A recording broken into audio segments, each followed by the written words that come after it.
Hey everybody, and welcome back to the second episode in the series here, Hardcore Casual, where we're reviewing Iron Fist Season 2. I just finished Episode 2, and I'm going to do a quick critical and overall breakdown, I guess you could say. So this episode starts off pretty interesting. We kind of start off in like an Asian shop where people are coming, someone's coming to pick up protection money, specifically somebody from the Golden Tigers.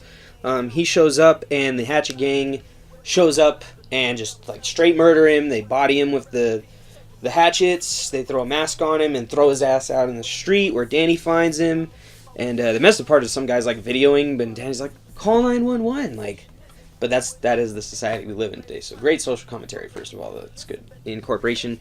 I almost forgot, there is also a part with Mary in it, a big part right after the opening sequence and in between the other stuff, where Danny sees her in a shop and stops and talks to her, sees her art, because that's what she's there for, doing art, and it's really good. And so they go out and she sees something, and she has an episode like she did in the last episode. Yeah, she has like an attack or whatever her problem is, and she's like kind of out of it. So Danny's like, all right, well maybe you should, because he's originally like escorting her to a bus that she needs to take somewhere or something, or to sketch something, and she's just like goes out of it. So he's like, maybe you should come to my place. He's like, don't get the wrong idea, I have a girlfriend. And she's like, oh, I'm sorry, yeah, I didn't know and mean anything by it. But he ends up taking her to help her like get over her spell.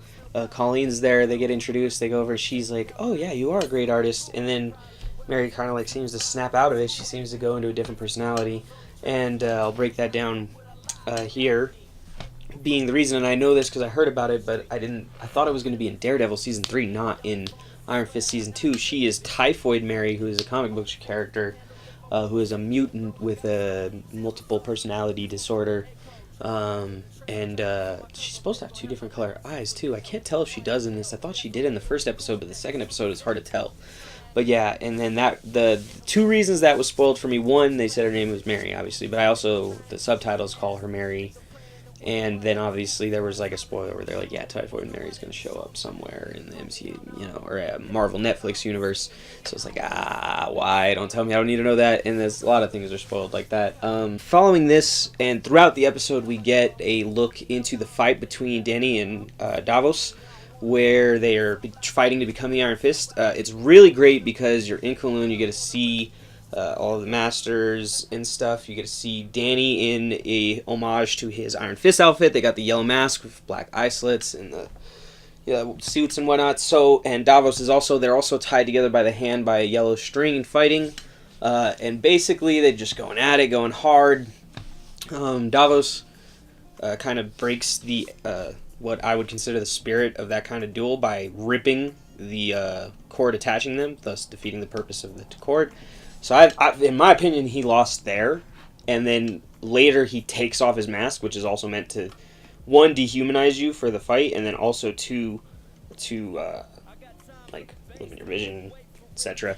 So, when he did those two things, in my opinion, he'd already lost. Then he starts kicking Danny's ass once those two are done, and Danny's just, like, kind of getting beat up, and it cuts back. We get to go see Colleen and her work at like the place she's volunteering, which is like a community center in Chinatown, and she learns about Mr. Yang's wife, and Mr. Yang is the head of the Hatchet Gang. We saw him in Defenders, helping against the Hand.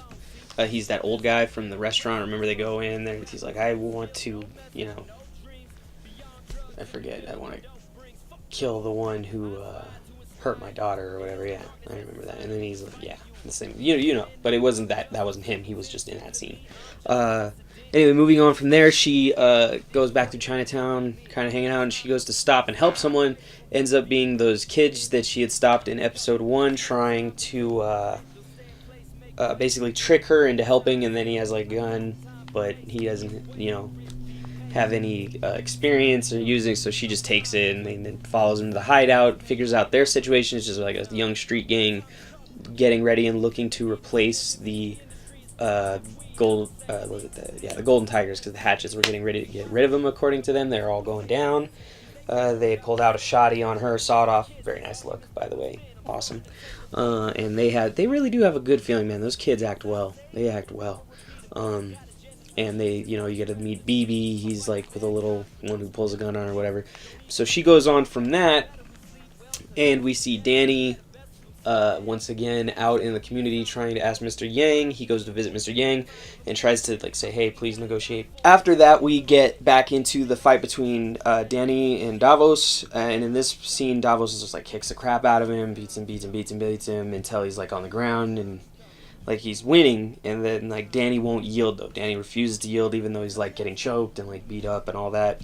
And after that, we flash over to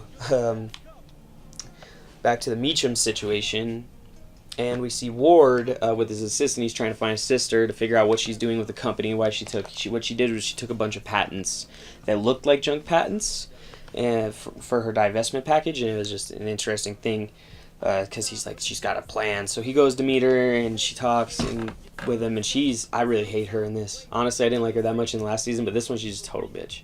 I can't wait for her to die, hopefully. Thank God, I hope she dies. But if not, right now she's just yeah, I heard you're in NA. And he's well, if I want to tell you that. Yeah, sure. It's all about you, lies, this and that. I'm man. That's a big thing.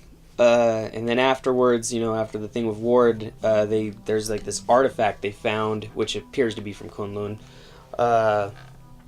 And Davos is trying to get it, and one of Joyce's friends, a girl she hates who used to cheat with her boyfriends all the time or whatever in college, and so one of those friends, and she's has the auction and hosting it, and she is crushing on Davos, so she gets her friend drunk and has him sleep with Davos because her friend's husband is a congressman, and she wants to avoid scandal at all costs, and obviously she records it. So she's evil. Davos doesn't really want to do it because he's not, he's all that pure body, pure mind. But he kind of succumbs or whatever, I don't know, and sacrifices himself. That's his words. And so after we see this, we kind of go back to Danny and Colleen, who now that they've talked to Mr. Yang, and he basically says no because when Danny goes to talk to him, apparently the Golden Tigers killed his nephew and it's blood for blood, and they want to encroach on the business, trying to steal funds from them, from the Hatchet Gang. So he's I just can't. So they go and talk to his wife, and they kind of guilt her into yeah, you're just as responsible for the safety of this community. If people die, it's on you. So, and they convince her to call while they're at this Pai Gao tournament or something that the Hatchet Gang's leader, Miss Yang, the wife of the leader of the Hatchet Gang, Mr. Yang, hosts in order to raise money for the community, because she's gives back to the community and does a bunch of helpful stuff. But they convince her to call him, and they call it off, which afterwards we cut back to the Davos and Danny fight, in which Danny takes back the upper hand and just kicks the crap out of Davos, and he's there ready to finish him, but he can't finish him because it's Davos. And so Davos's father, and technically Danny's adopted father of the time, stops it, and he said Danny will fight the dragon, which, he's granting his son mercy, but this is Danny's remembrance. According to Davos earlier in the thing, it's Danny's misconstruing it or not remembering it correctly. And finally, the final piece of the episode, we see Davos go to basically get his shipment to arrive, and Mr. Yang telling him he's trying to make peace, and that he's not going to be able to, giving his money back. And so Davos is unhappy. He's so wait, you're doing this for peace? He's yeah. And he's oh, great, thanks. Now I know what kind of man I'm dealing with, or something. I can't remember. He's now I can respect you. And he basically, I can't remember the name of it, Doc Mao or whatever, the 3-day death, or the 3 touch. He just taps him in the neck 3 times really quick, and then, shakes his hand and leaves. It was really weird, too, because he gets close, meh. And then, obviously, Mr. Yang dies after he leaves the room, which is why the guys are whatever.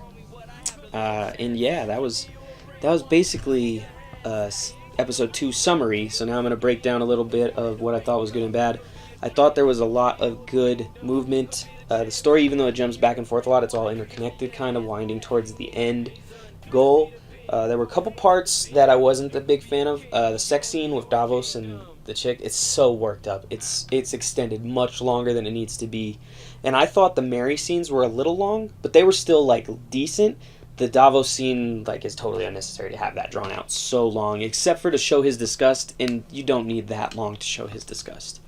I also want to touch on a critical thing that I didn't touch on in the last episode review, but it's part of that too, and it's the intro. I was not like the biggest fan for or against the Iron Fist intro. What I will say is after that first season, they needed a better intro, because they need something to get people popping, and that's like the same intro. It's like telling people there's more of the same coming, and you like, I enjoyed the first season pretty well, you know, maybe 7 out of 10 at critically. Like personally, I give it an 8, but it's because I love everything.